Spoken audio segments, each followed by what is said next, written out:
Hey everybody, this is Zach Houghton with Strength Coach Select, and this is episode number 11 of the Internship series. Today we're going to go over our baseline, our level 1 speed mechanics for upper and lower body. Upper wise, we're going to be going over our arm action and what our progression is from the seated position all the way up to our staggered stance. And on our lower body, we're going to be using our bars as, for our wall drills. If you're like us, where we have a lot of stuff on the wall, we want to make sure that you guys, we use the barbells and we can rotate our athletes in and out for our wall drills. And within the video, you're going to see exactly what I'm talking about. So if you have any questions, please let us know. Otherwise, have a great day. So the first thing that we're going to look at is just a standard arm action. All right. So when we're starting off, I really encourage you guys to work with the athletes and make sure they know exactly where the arm needs to be. It needs to be 90 degrees, and the hand needs to be loose. We're going to work chin to pocket with that hand. Chin to pocket with that hand. And the second, once we start to progress and we understand the movement, we'll move into alternating arm action.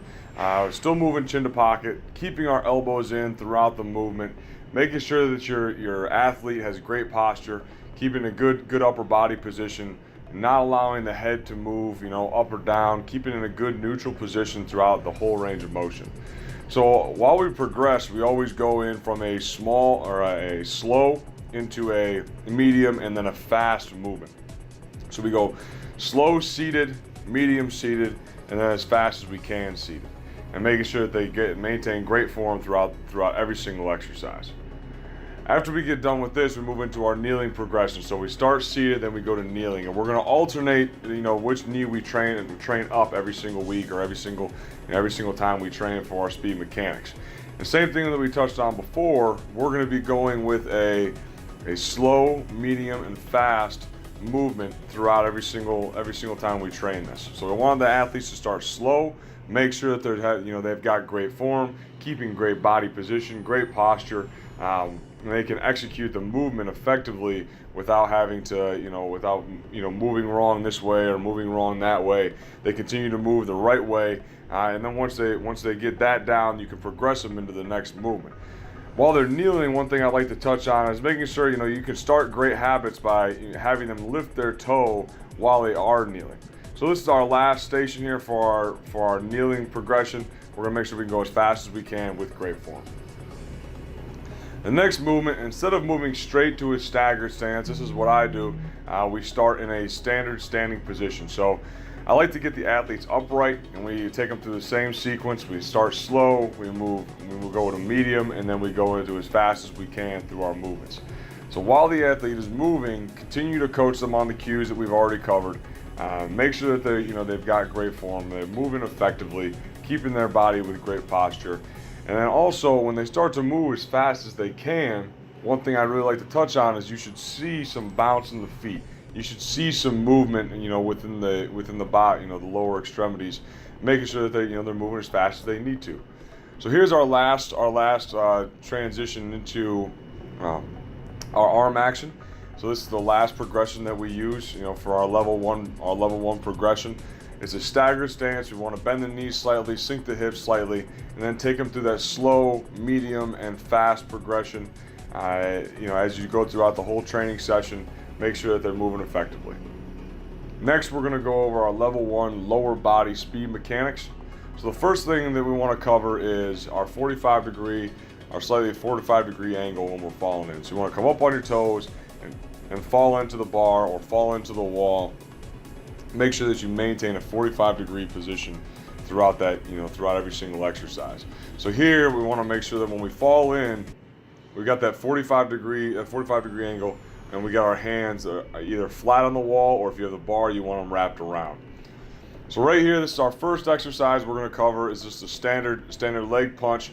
One thing that Jordan, our demonstrator here, had to improve on throughout this drill was his toe movement. So he started with his toe, relatively flat position. We're going to coach and cue right there for him to get his toe up. You want to have your athlete, within that dorsiflexion throughout all these movements, so that you can simulate exactly what you need them to do throughout every single exercise moving forward. So this exercise, I like to really work with and make sure that every single one of my athletes knows that they need to drive their knee up as hard as they can. I think that when they extend all the way back, it really assists them with the ability to come all the way forward. And when they're doing this, you can make sure that they've got great body position throughout every single range of motion. The next transition that we're going to make is into an alternating leg drive. So again, make sure that the toes stay up, make sure they're driving the knee up as high as they can, and make sure your athlete maintains great body position while holding themselves on the wall or the bar. So the third one that we're going to cover here, you're going to go from a sequence. So I go 1, 1, 2, and then a 1, 2, 3. So what this does is just allows the athlete to control their action, control their range of motion, control everything, and really focus on exactly what we're asking them to do.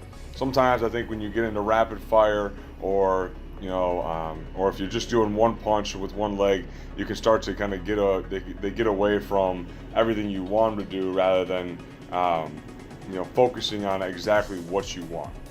So this is rapid fire high knee right here. I think this is a great drill to continue to work with the knee drive that you want your athlete to have, but also making sure that they get the knee drive that they need.